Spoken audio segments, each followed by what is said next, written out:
I'm Vicki Gabereau. I was born on the 31st of May, 1946 in Vancouver, British Columbia. I'm a fourth-generation Vancouverite. I used to be a broadcaster, and now I'm in retirement rehearsal.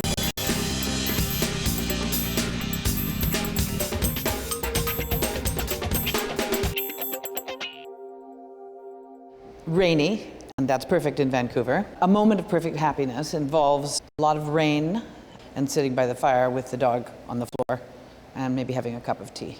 To me, that sounds and is sublime.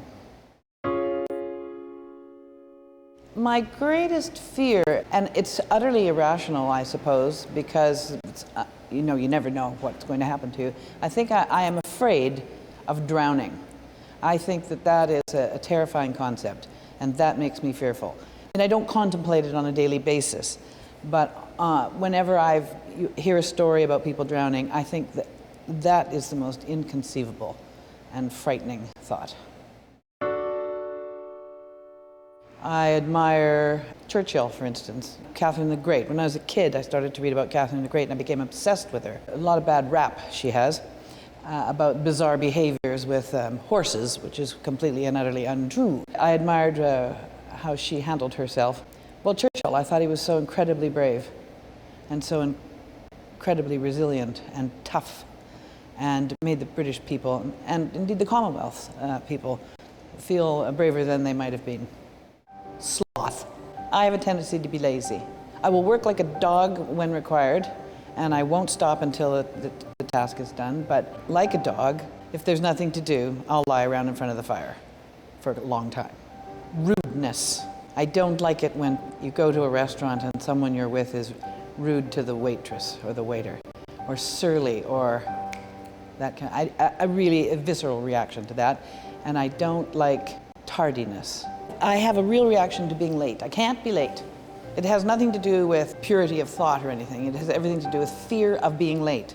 Well, I think there are several occasions when one lies or is tempted to lie, and that would be so as to not hurt the feelings of another. How do you like my dress? It's great. You look great.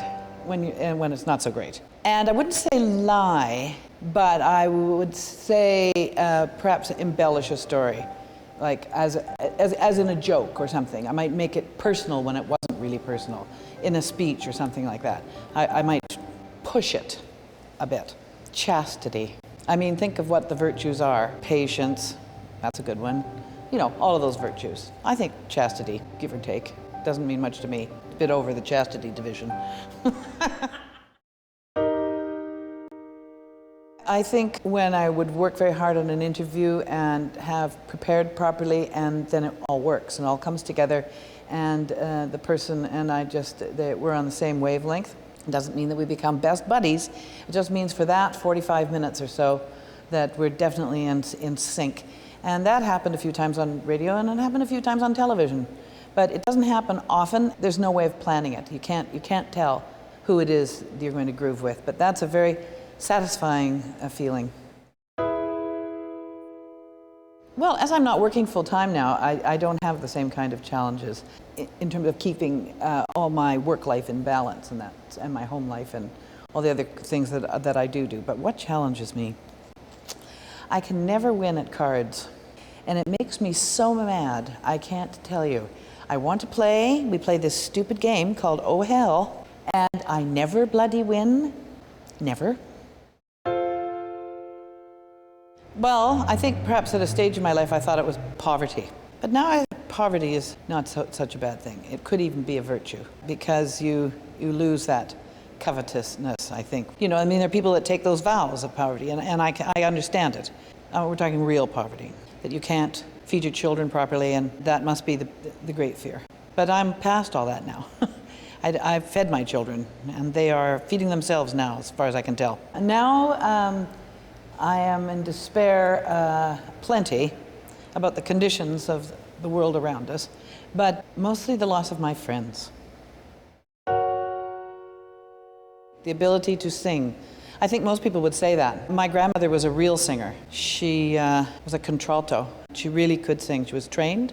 She went to the Toronto Conservatory, but she came from an old-fashioned Methodist family, and she was only allowed to sing at church. And she was also a bit of a recluse. She'd keep her head down. She couldn't do this. Very, very shy, but could sing her face off. I think I'm friendly. And I think I'm friendly by nature. I'm curious by nature. And it wasn't something I had to practice, and it wasn't something I had to learn. I just was sort of like a overgrown puppy. Hello, hello. Milk.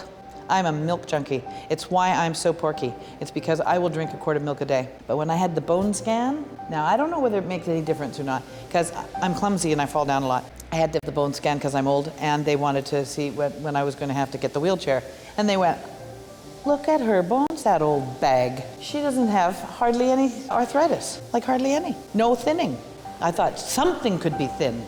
Something, not the bones. I thought I might be an actress until I went to acting class. And then I was, like the singing, not so good. I couldn't do it. I felt like a fool.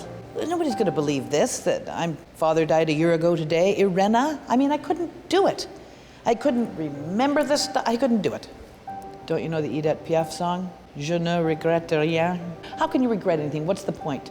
I should have gone to this. I should have gone to medical school. I should have graduated from high school. I should have had my nails done last week. It's all a matter of degrees. There's not much point in regretting things because you can't rewrite the history. Maybe the ticket is to plan ahead more carefully, but I was never that type. There are paintings I'd like to buy. There'll be no paintings that I could paint because that didn't happen either, that particular talent. I would really, really like to have an E.J. Hughes painting. I'd really like to have a Lauren Harris painting, maybe Emily Carr. It's hard to get an Emily Carr if you don't sell the farm first. And then you wouldn't have a farm in which to hang the Emily Carr. But I love the Group of Seven and the related painters. There are so many great painters. I covet paintings. I like the paintings. Look around you.